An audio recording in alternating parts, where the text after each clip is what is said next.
I think it was 128 gigabytes. Conned me. Okay. Please continue. Right. Yeah, you were saying about how you were able to like tell who was able to come. You could tell time. That's how regular our customers were. Mm-hmm. And our customers were local. And so what my father did to also add is all the recipes are original. All the that fell. I just noticed that. Sorry. All the donuts, most of the donuts that have been there, like the cream chocolate sprinkle, the honey dip, are original recipes that were there from the original owner. However, my father did expand upon what the last owner did, whose name I believe is Phil, and who ran the store with his wife Lucille.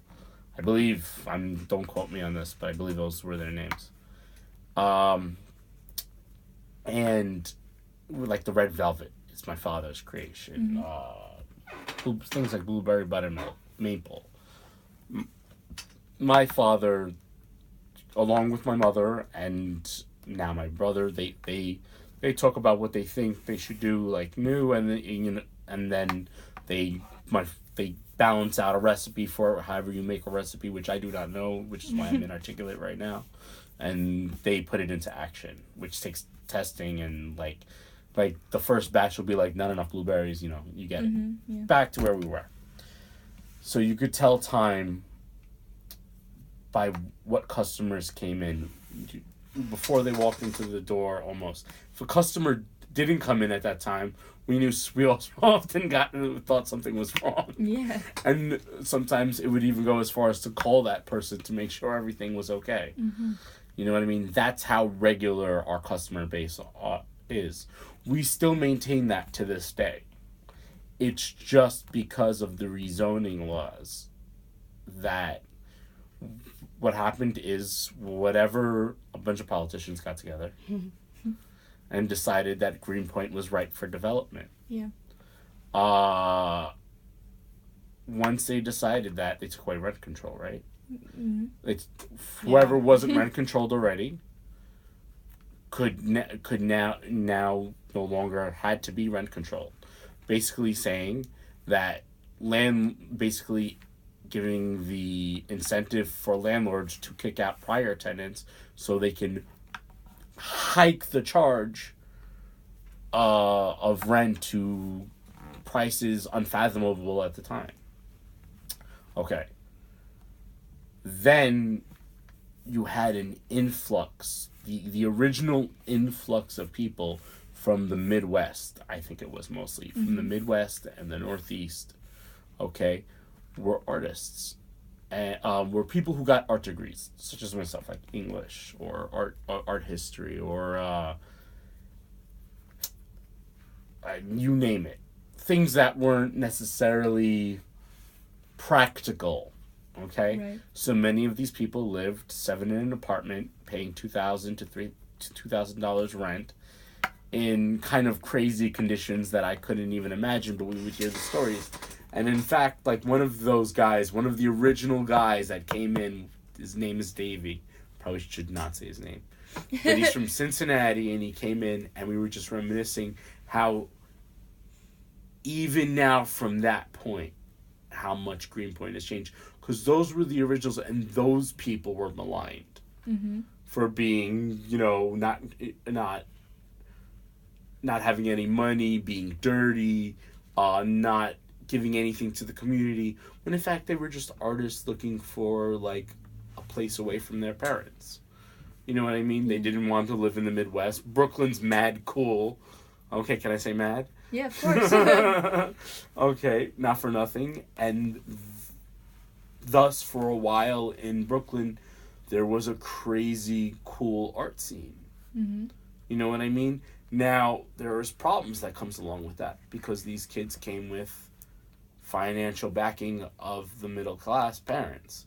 Their parents were, how can you say this? Like my parents are either business owners or doctors, lawyers, people who could afford to send their kids to college for art degrees. Yeah. You know what I mean? And not have to worry about them. And then these kids came out to Brooklyn and they worked bartending jobs, but they also got a little help from their parents and stuff like that. And they get stereotyped a little bit for the way they are and their entitlement and stuff like that, which wasn't true about the first wave of people. But then the second wave came, and the third wave came, and the fourth wave came of people who were slowly of a higher class of people. Suddenly, there's like an influx of people pushing out and driving up prices to coffee shops like ours. Like, so businesses, these people no longer like want to see 99, like businesses like, how can I think of? We understand, Delis, like the 99 cent stores. Not bodegas, because they like the appeal of bodegas for some reason.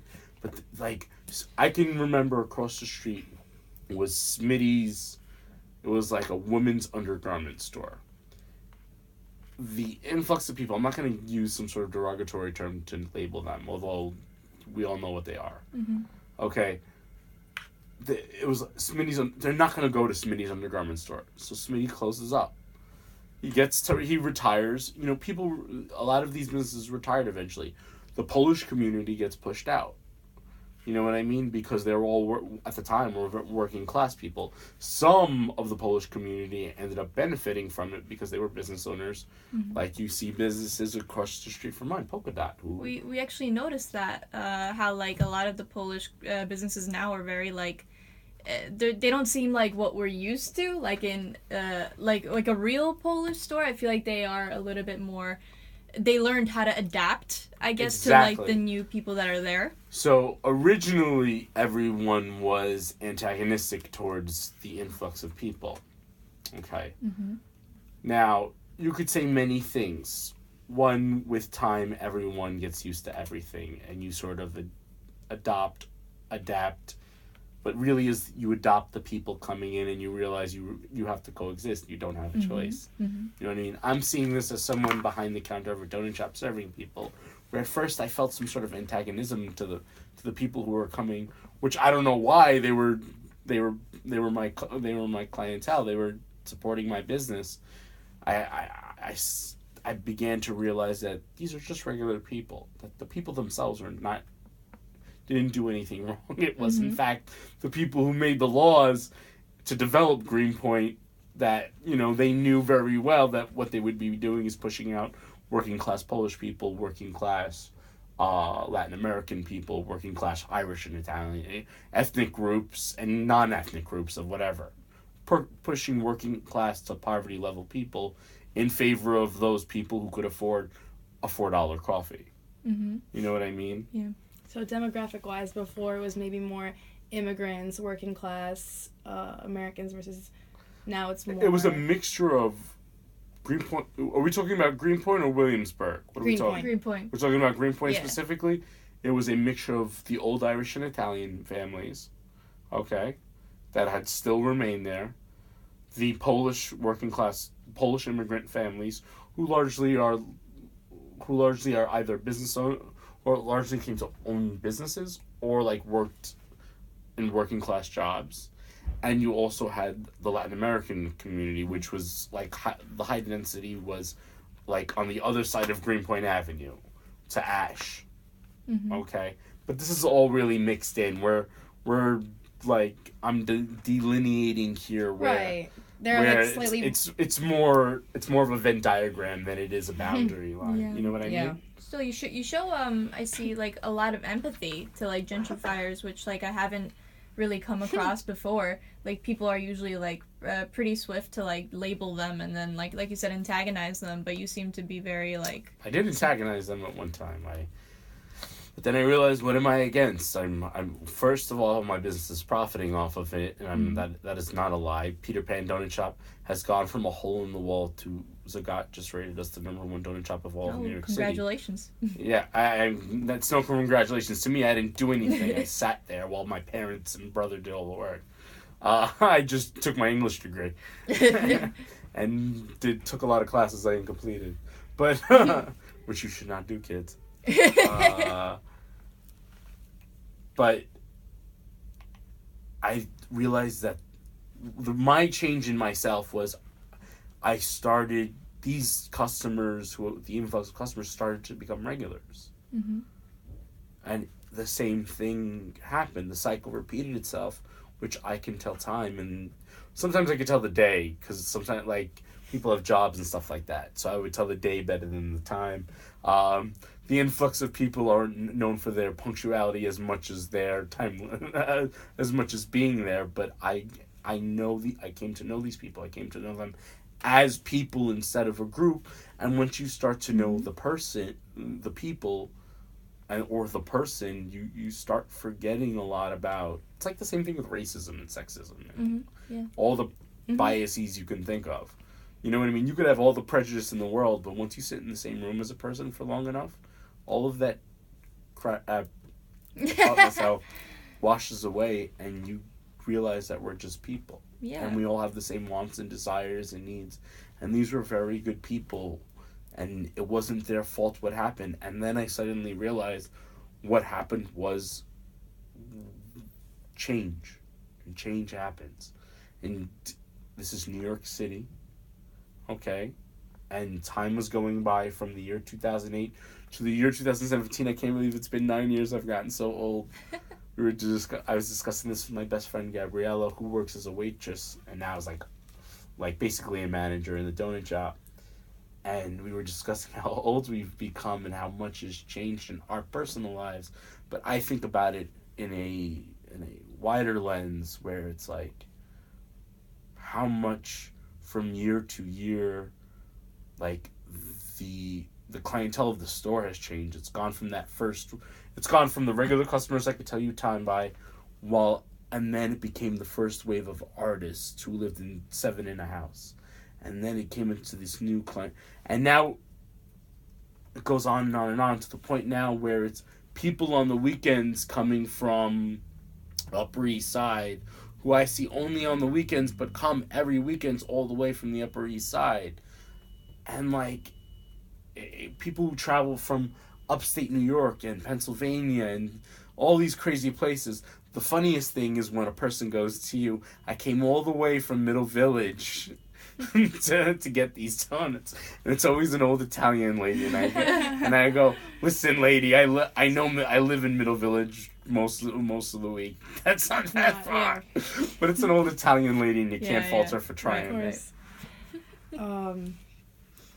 Tell me when I'm rambling. You say business was good, so I was going to ask about, like, prices. Have you significantly hiked prices more than maybe, like, have you taken advantage of the new wave and kind of hiked prices more than they...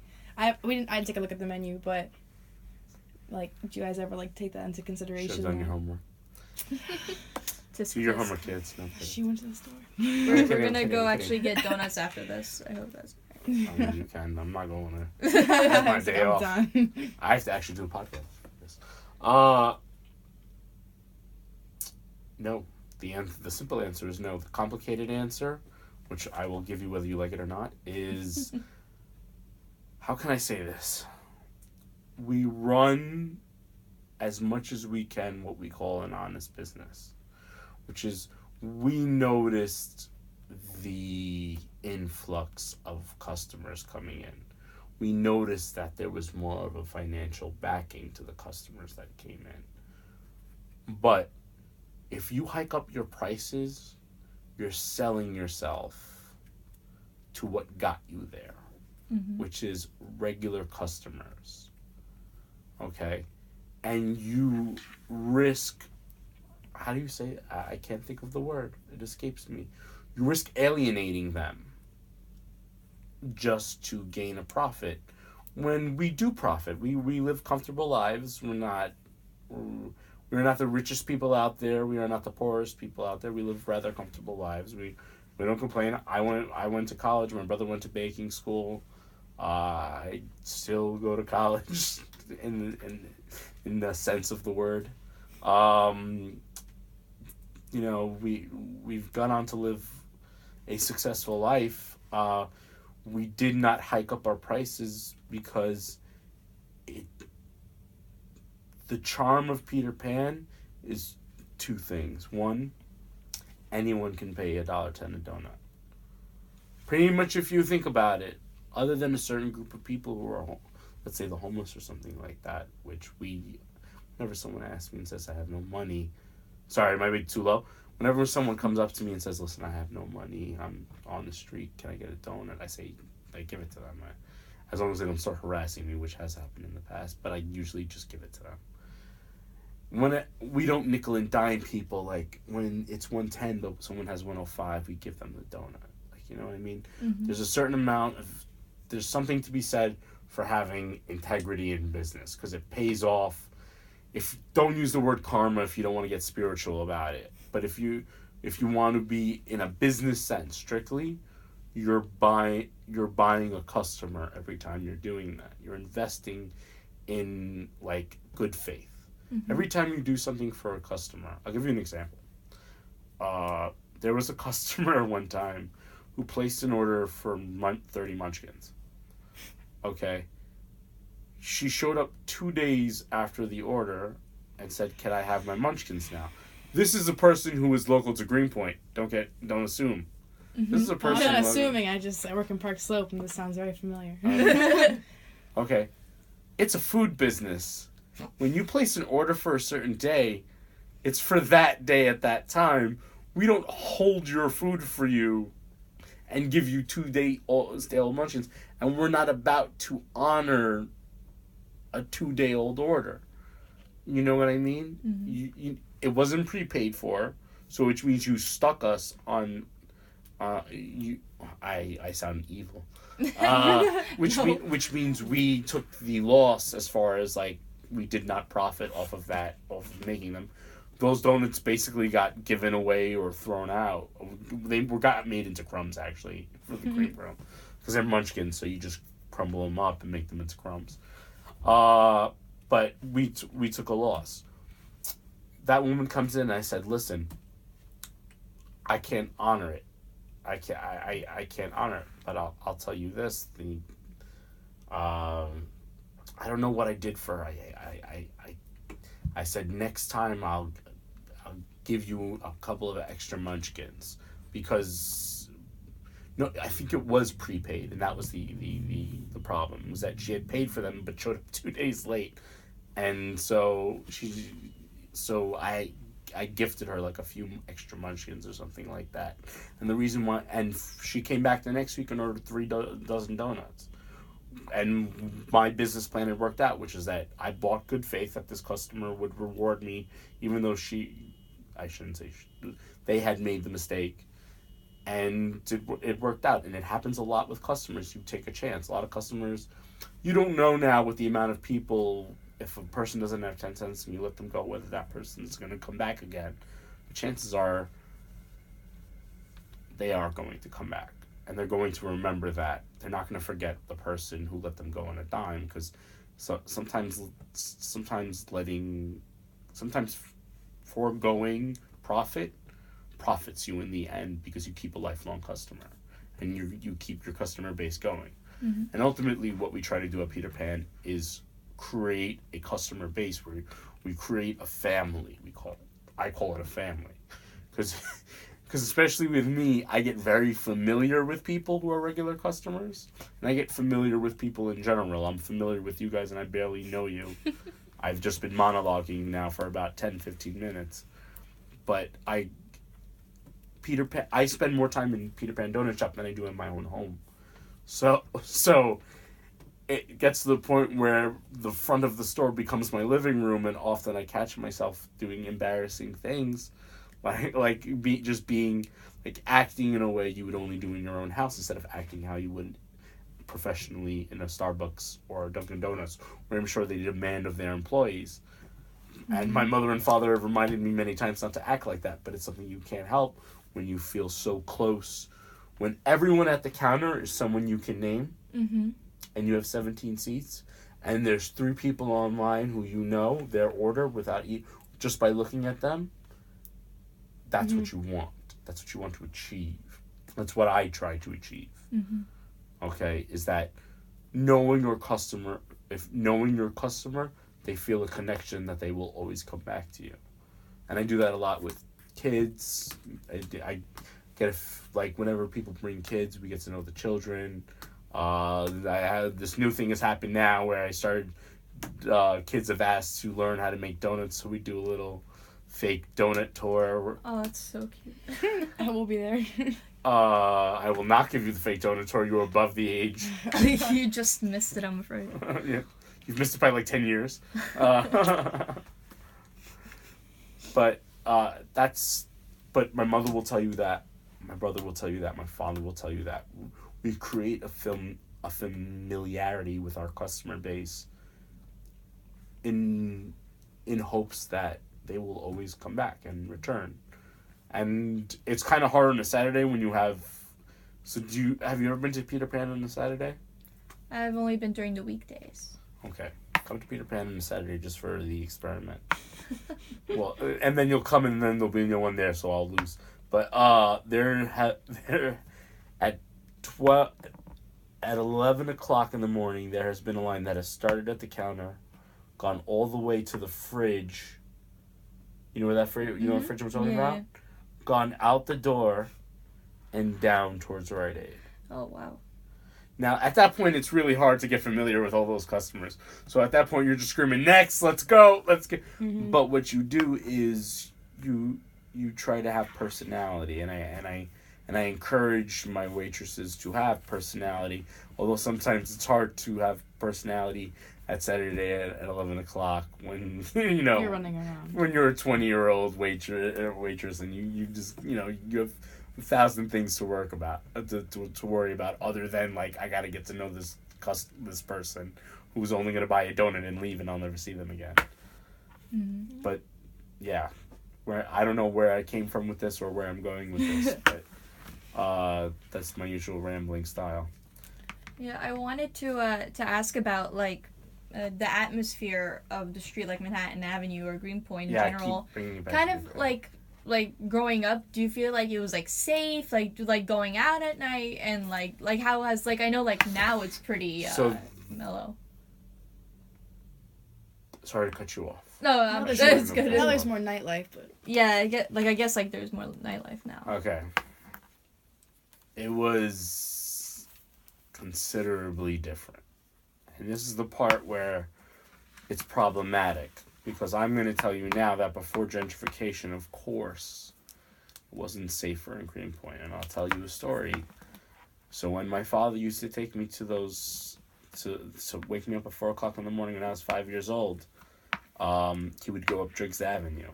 Mm-hmm. And when you go from BQE to Peter Pan Donut Shop and you go up Driggs Avenue, you pass Winthrop Park, what is now called McGorrick Park, right? There were people in that park at 4 o'clock in the morning. And I asked my father very politely, "Baba, why are there people in that park at night?" And he would just say, don't leave it alone, don't ask. Those are probably vagrant drug users, whatever the like. People who you probably don't want to be associated with. Mm-hmm. People who are probably, for lack of a better term, up to no good. You know what I mean? Mm-hmm. There used to be, my father had situations where, good room around the corner. Yes, I do. You answered that way too fast. Yes, I do. That's on the record. She answered that way too fast. Good room around the corner, which was Europa. Mm-hmm. The old Europa. Okay. Before Europa became the good room in the 90s, it was a club that mainly Polish people went to. My father would open when people got out of Europa. Mm-hmm. From Meserole Avenue to Norman Avenue was... This is the part where I'm going to curse because there's no other way to describe this. Okay, cool. Forgive me, you can bleep this. No, I'm going to bleep this. It's a bleep show. Okay. People fighting in the streets. People coming into the store demanding donuts. Not just say, "Give me another donut." Because people are drunk, out of their minds. People fighting each other. People all types of intoxicated. Just chaos. Utter chaos. And I remember my father just ushering me into the store and asking what's going on. And he's like, "Just leave it alone." That's because my father's the type my parents were the type to not want me to be associated with that kind of stuff, which they failed at eventually. But yeah, it's safer at night. You could since I've been 18, I'm a night owl. I go out in Greenpoint and in Williamsburg and in South Williamsburg and in North Williamsburg on all hours of the night. And never have I come across a moment I've considered dangerous. Other people have, but what I always tell people is there's rules to this. Always travel in packs. It's easy for me because I'm a big man, so it's easier for me. It's just it's unfortunately the way life is. The fact that I'm big and the fact that I'm a man, I'm less likely for someone to want to mess around with me. The only time I've ever been threatened was at the middle of the day. I was walking to the store at around 2 o'clock, and a group of Polish kids started cursing at me and trying to start a fight with me, and I just kept going and walking. I wasn't even afraid because I knew that what they wanted was just to start a fight, and if I just looked ahead and kept going, I'd be left alone. When was this? This was a few years back, way after gentrification. But they're angry. They would tell you they're angry because they've been, like, they're angry because their home has been taken away from them. And they don't even recognize the place where they grew up. Okay. Then you have a bunch of people coming in who are like, listen, man, we're just looking for a place to, like, live and prosper. We don't mean any harm, like, you know what I mean? And they don't, even though they're socioeconomic, they're backed by it. Which, not everyone I've met who's emigrated is the word. Yeah. I'm an English major, by the way, Queen's College. English bachelor's degree. But anyway, emigrated into Brooklyn has been, like, even though they've been an artist, has had the financial backing of their parents. One of my close customers, who's a friend of mine, he's not even a customer, Nick, works as a delivery man for a pizzeria and works at a record store and has to scrimp and save to get by and lives with 4 or 5 other people. So he's doing, like, the original version, like what the first wave does. Like, so you have to take it on a person-by-person basis. Are there people who are... now, there is a person I met once who was completely entitled, completely backed by their parents, who was going to NYU and felt entitled to things. And I never expressed that I felt that they felt that way, but I just let life be what it is. You know what I mean? You have to take this on a case-by-case basis. You can't just generalize. But the problem is that it's so easy to generalize. It's what we all go to because it's hard. It's hard to watch everything we grew up with fade in front of us. And it's hard to watch me coming into the store in July 11, 2008, and I'm watching Brooklyn change from 2008 to 2012 so much. That's crazy. Like, in 4 years, I remember going, oh my God, this has changed since I've gotten here, like, completely. And then from 2012 to 2017, I don't recognize it from then. So now I go hang out in Williamsburg, and I'm like, I don't even recognize it from when... So when I go out on a night out, you know, with my friends, I don't even recognize it from 5 years ago. And I don't even recognize 5 years ago from the 5 years before. So what the hell's going to happen in another 10 years? Like, when I eventually become 35 and, like, I hope I'm still not out partying late at night. But it's changed so much. I miss sort of the artsy era. The artsy era is now everything is logoed and branded, and as someone who himself is entering in the world of branding yourself because of podcasting, I realize that everything is a hashtag. Everything now you see in Williamsburg, they have those huge, beautiful prints, right?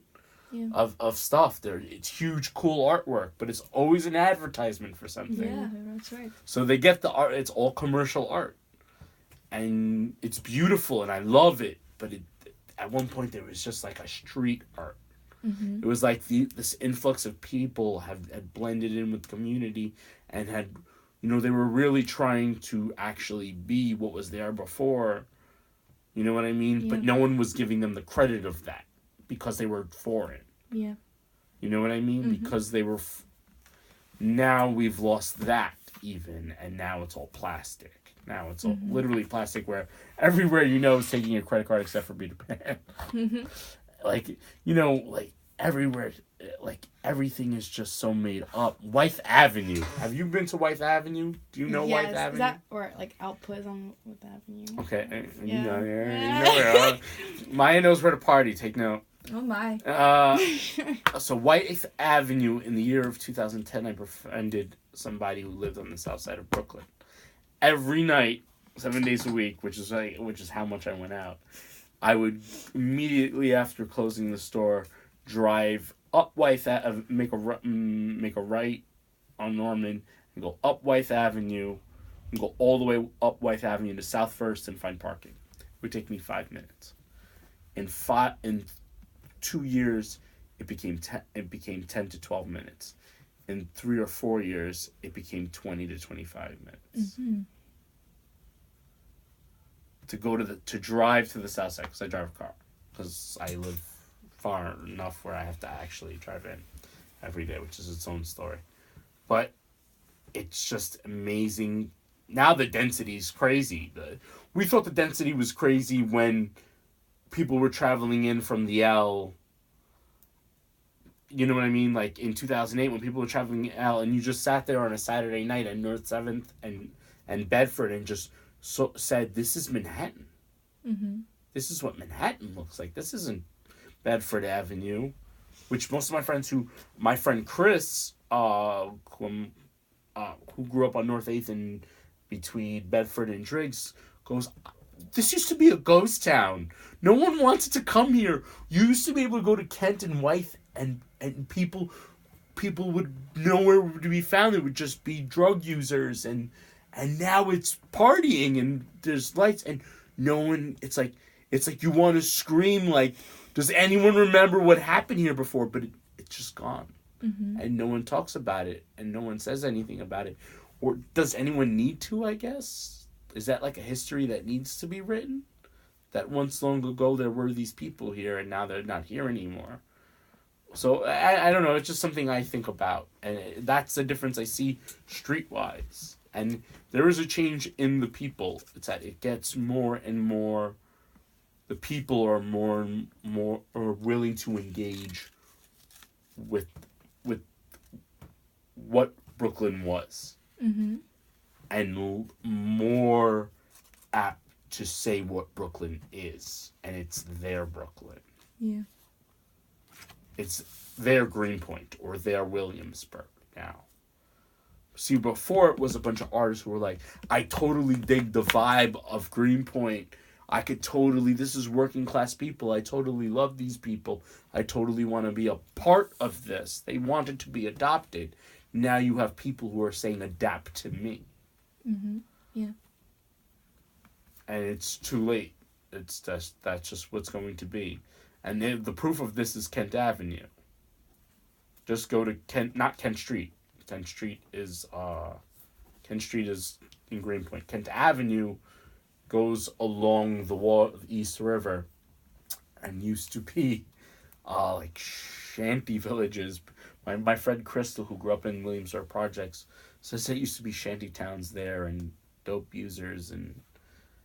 Well, my friend Joe Chorney claims he found a dead body there once while playing in a field. You could ask Joe Chorney this. I'll gladly tell you the story. And now it's all high-rises and it's the boardwalk. You've been to that boardwalk. Yeah. You've been to that boardwalk and you've seen those yeah. You've seen the quaint little shops along the waterfront. Yeah. Yeah, 10 years ago, crackheads were there. Mm-hmm. But no one wants to say... Now, it's a good thing, right? Because no one wants crackheads around. But what about where did all those people go? What happened to them? Do we account for them? Like, do we care at all about them? Mm-hmm. Did we just move them did we price them out and just force them to move somewhere? And are they still the same? Like, they were displaced. We all benefited. And what happened to them? Did they benefit at all from it? Mm-hmm. Or did they just lose the only home they knew? Yeah. Just because they couldn't afford. I think that's a good leeway to like our last question, which is how you see the future of Manhattan Avenue. What hopes? Of Manhattan Avenue. Yeah, realistically, and your hopes. Oh, my Realistic. hopes? Oh, it's separate. Both. It's separate. Both. What do you think is gonna happen, and what do you hope? I'm bad at this. I don't know what I'm a business owner, so I have to be careful. But I'm also a thinker, and I also try to be honest. What do I hope? Should I start with what I hope or what I think will happen? I think if you think that the hope is more optimistic, we should end with that. But I think like the realistic part should come first. You should always end with hope, right? Yes. It's like every good Kendrick Lamar album and, Yeah. and Kanye West album. You end with hope. You always end with hope. Yes. Okay, fine. Realistically, what I think will happen is that all of the little mom and pop shops that don't gain fame because they're like Peter Pan will be pushed out. Mm-hmm. All the 99-cent. The bodegas will always exist because bodegas are ingenious because they're like Their products change. Their products and they've all. You go into bodegas, you get organic salads. Like bodegas themselves adapted really quickly, so it's like you don't get the old Arabic and I'm sorry to delineate across ethnicities, but this is what it was.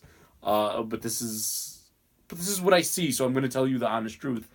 The Arabic bodegas or the Latin American bodegas, which there's no difference other than cultural, and they've found their ways to adapt by they put the old stuff there next to the organic products and no one notices and like everyone's happy, but they are all for organic salads now and put kale on their sandwiches. Yeah, it's ingenious. It's ingenious because bodega. There's still bodegas for every sense of the word. You still got bodega cats. Shout out to the anti-bodega cat lady. You suck.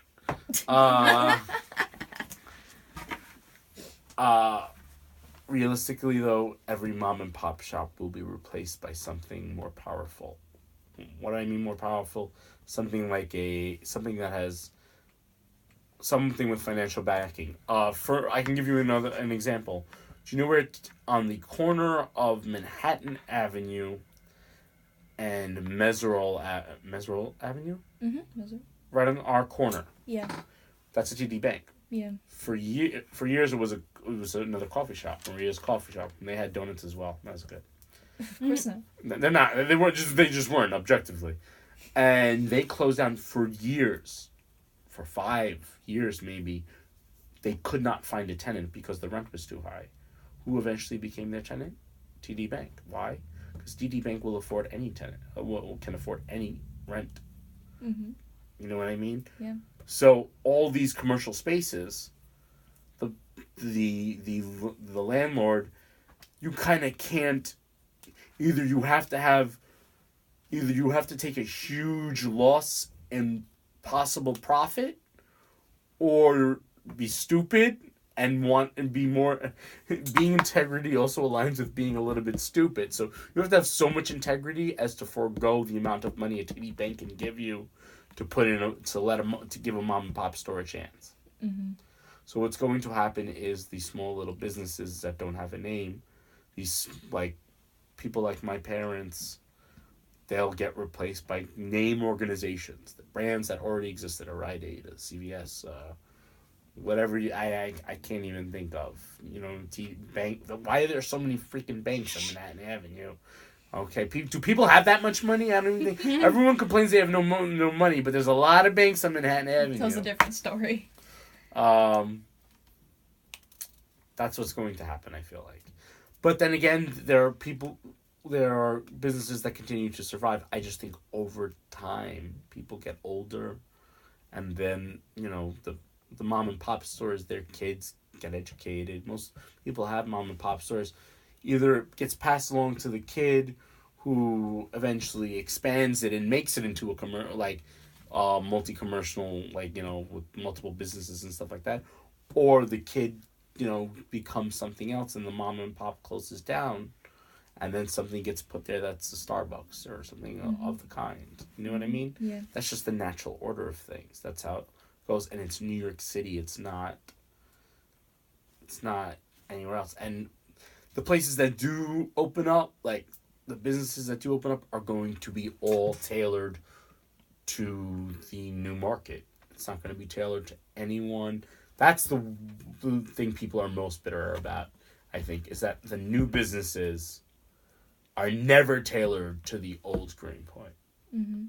That's the thing that suffers to swallow. So there's a bunch of new stuff, like think about it, like there's a bunch of new things opening up, but it's not for, like, I can't afford a $15 Gruyere cheese and salmon burger. Why the frig would I eat that? Someone from old Greenpoint would say. You know what I mean? Mm-hmm. They wouldn't even conceive of that being a concept, but the new restaurants and new bars and will all be tailored to the new market, which it only makes fiscal sense. It only makes sense to do that because that is going to be the future. What do I hope?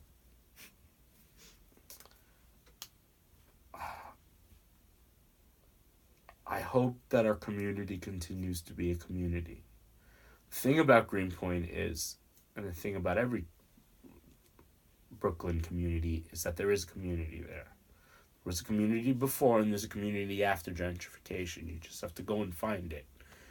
My hope is that there is a compromise in between the two, in between the influx of people and the people who were there before.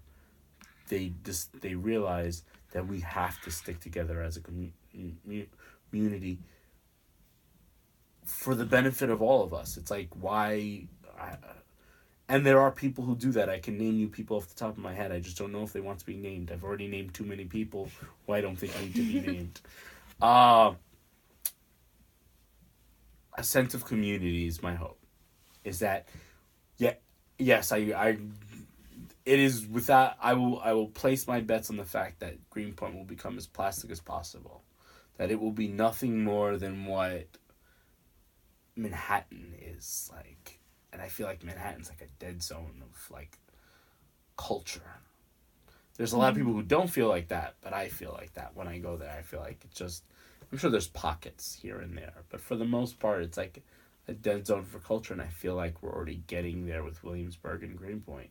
Like, I see it happening before my eyes. Mm-hmm.